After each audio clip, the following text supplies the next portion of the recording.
Hello friends, मैं advocate Nitesh Gaur आपके अपने चैनल लेट्स टॉक लॉज में आपका बहुत बहुत स्वागत करता हूं। दोस्तों, आज हम बात करेंगे लोन सेटलमेंट से जुड़ी हुई कुछ महत्वपूर्ण जानकारी के बारे में। दोस्तों, अक्सर सवाल होता है कि हमें लोन सेटलमेंट करना चाहिए या नहीं करना चाहिए। क्या 25%, 20% में लोन सेटलमेंट हो सकता है?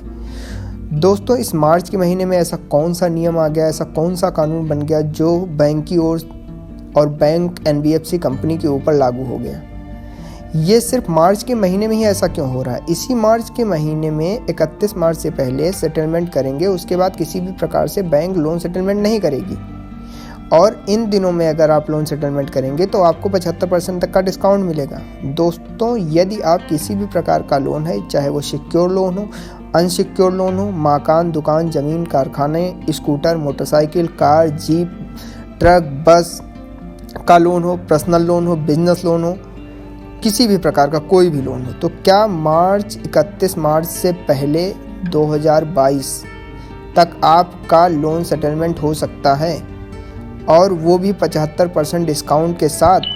दोस्तों, आज हम इसी बारे में विस्तार से बात करेंगे, क्योंकि ऐसा होता है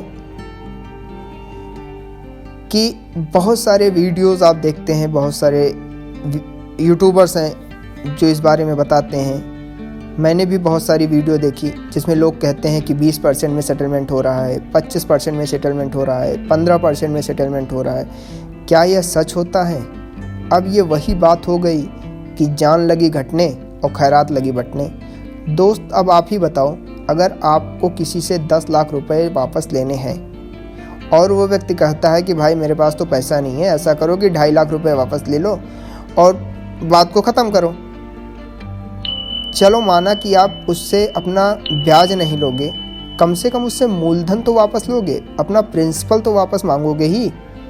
ऐसे ही बैंक और NBFC कंपनी ने अगर आपको पैसा दिया है, अगर उसने 10 लाख रुपए आपको दिया है, तो वो ये कैसे कहेगी कि 2.5 लाख रुपए दे दो, 75% डिस्काउंट दे रहे हैं भाई, चलो कुछ नहीं, आप 2.5 लाख रुपए दे दो, हम सब कुछ माफ़ कर दे रहे हैं। क्या ऐसा हो सकता है? दोस्तों, दरअसल हमारे देश की कानूनी प्रक्रिया जो है वो, हमारे देश में पॉपुलेशन बहुत ज़्यादा है, करोड़ों केस आज भी पेंडिंग है। वर्ल्ड की सबसे बड़ी डेमोक्रेसी है, लोकतंत्र है, आज दुनिया का सबसे बड़ा डेमोक्रेसी है हमारा देश। यही कारण है कि यहाँ ज़्यादा टाइम लगता है कोर्ट का डिसीजन आने में, क्योंकि यहाँ सबको न्याय दिया जाता है, चाहे गरीब हो चाहे अमीर हो। कानून की नज़र में सब एक बराबर होते हैं। आप ये नहीं कह सकते कि मैं तो गरीब हूँ, मैं अमीर हूँ, मेरे पास इतने पैसे नहीं हैं, 10 लाख की जगह 2 लाख रुपए ले लो, मुझे छोड़ दो, मुझे छूट दे दो। बैंक और NBFC कंपनी आपके ऊपर केस तो कर सकती है, भले ही उसे 10,000 रुपये ही क्यों ना लेने हो। अब सवाल उठता है कि फिर वो ऐसा क्यों नहीं करती है?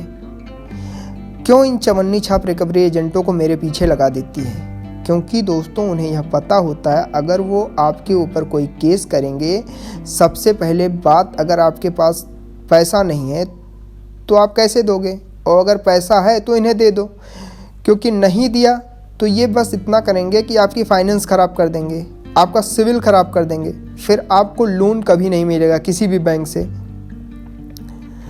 अब आप कहते हैं कि भाई मेरे पास तो पैसा ही नहीं है, मेरे पास कुछ भी नहीं है, मैं दे ही नहीं सकता, जो करना है करो। तो भाई ज़्यादा से ज़्यादा क्या करेंगे? ये डायरेक्ट किसी थाने में जाके आपके खिलाफ FIR दर्ज नहीं करा सकते, क्योंकि कोई लोन डिफ़ॉल्ट होने पर आपके ऊपर डायरेक्ट FIR नहीं हो सकता। ना कोई पुलिस आपके पास आकर धमकी दे सकता है, ना आपको फ़ोन कर सकता है, ना आपको उठा के डायरेक्ट जेल में डाल सकता है।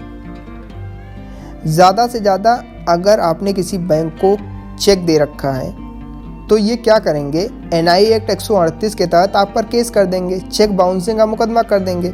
उसमें भी तुरंत प्रभाव से आपको जेल नहीं जाना पड़ेगा। यदि आप कोर्ट की अवमानना करेंगे तो जेल का प्रावधान है, जिसको बोलते हैं 14 दिन की न्यायिक हिरासत। 14 दिन के लिए मिनिमम आपको जेल में जाना पड़ सकता है। हो सकता है 14 दिन से अधिक भी लगे, ये जज के जमानत देने के ऊपर डिपेंड करता है और आपके केस पे डिपेंड करता है। लेकिन अगर कोर्ट की अवमानना करेंगे तो केस चलेगा। अब कितने दिन केस चलेगा? हमारे देश में केस 25 साल, 20 साल, 45 साल तक चलते हैं।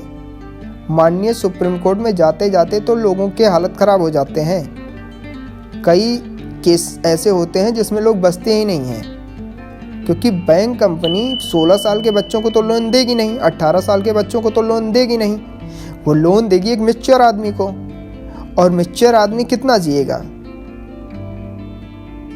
भाई? अगर मान लीजिए आपको 35 साल में लोन मिला तो आप बहुत जाओगे, 40 साल और जियोगे, 65 साल और जियोगे। तो क्या इस दौरान अगर आप पे केस होता है और 40 साल केस चलता है तो क्या मिलेगा? तो इसलिए ज़्यादातर बैंक कंपनियां किसी पे लोन के लिए केस नहीं करती हैं।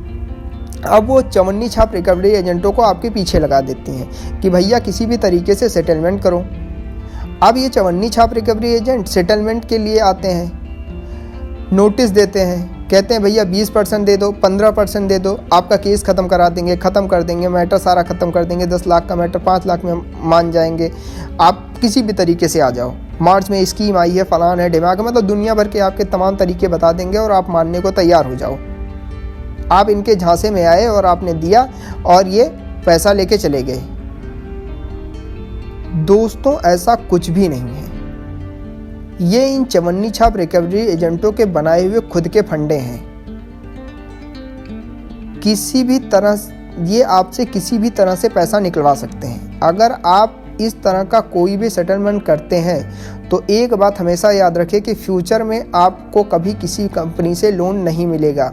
कोई भी एनबीएफसी कंपनी, कोई भी बैंक आपको लोन नहीं देगी, क्योंकि ये आपका सिविल ख़राब कर देंगे, आपकी सिविल में डिफ़ॉल्ट हो जाएगा, आपको डिफ़ॉल्टर घोषित कर दिया जाएगा, कंपनी लोन नहीं देगी।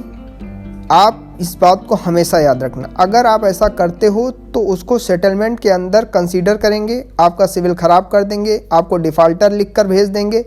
कोई भी रूल या कानून नहीं है ऐसा, ये इन चवन्नी छापों के द्वारा खुद तैयार किया जाता है। दोस्तों, आपको इस तरह के किसी भी रूप में डरने या घबराने की कोई ज़रूरत नहीं। ये आपको डराने के लिए साइकोलॉजिकल प्रेशर डालेंगे। आप अगर डर जाते हैं तो ये आपसे सेटलमेंट करेंगे और उस सेटलमेंट को सेटलमेंट कंडीशन में डाल देंगे और आपका सिविल खराब कर देंगे। आप ये मानिए कि कभी भी किसी भी व्यक्ति से अगर आपने 10 रुपये लिया है तो क्या वो 2 रुपये देंगे और वो मान जाएगा? जब नहीं मानेगा तो बैंक और एनबीएफसी कंपनी कहाँ से मान जाएगी? कोई नहीं मानता भाई। तो ऐसे लोगों के बातों में, ऐसी वीडियो के चक्कर में ना पड़ें। अगर आप लोन सेटलमेंट करना चाहते हैं तो पहले उस बारे में पूरी जानकारी ले लें, फिर लोन सेटलमेंट के बारे में जाएं।